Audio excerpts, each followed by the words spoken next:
بسم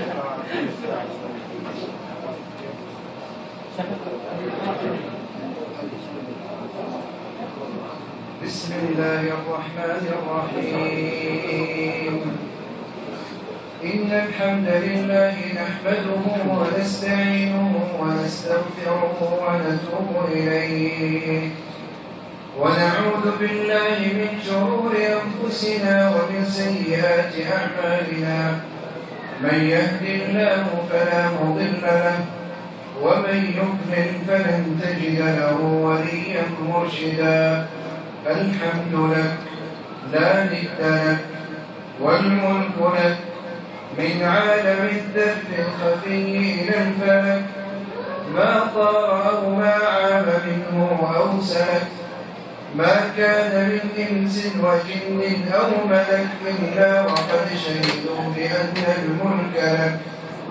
وأشهد أن لا إله إلا الله وحده لا شريك له. وأشهد أن محمدا عبد الله ورسوله صلى الله وسلم وبارك عليه وعلى آله وصحبه وسلم تسليما كثيرا.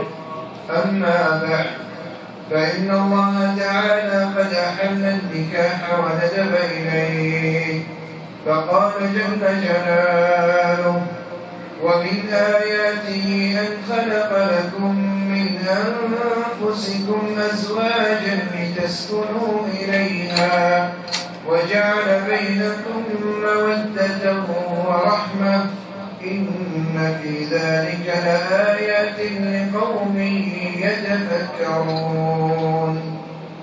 وحرم السفاح وحذر منه، فقال جل جلاله: ولا تقربوا الزنا إنه كان فاحشة وساء سبيلا. والنكاح من سنة المرسلين، حيث قال الله تعالى مخاطبا رسوله صلى الله عليه وسلم: ولقد أرسلنا رسلا من قبلك وجعلنا لهم أزواجا وذرية.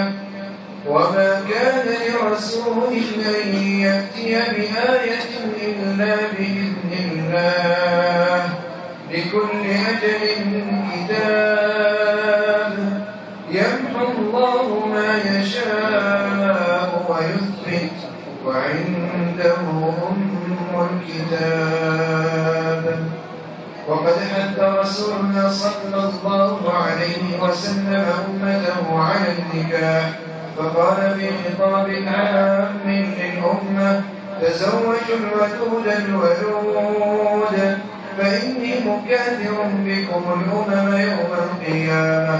وقال صلى الله عليه وسلم: الدنيا متاع، وخير متاعها الزوجة الصالحة.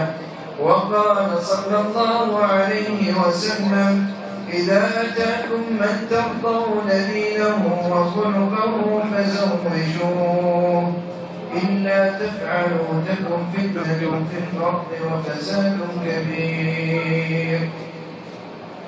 وقد وجه رسولنا صلى الله عليه وسلم خطابا خاصا بالشباب، فقال: يا معشر الشباب، من استطاع منكم الباءة فليتزوج، فإنه أغض للبصر وأحصن للفرج.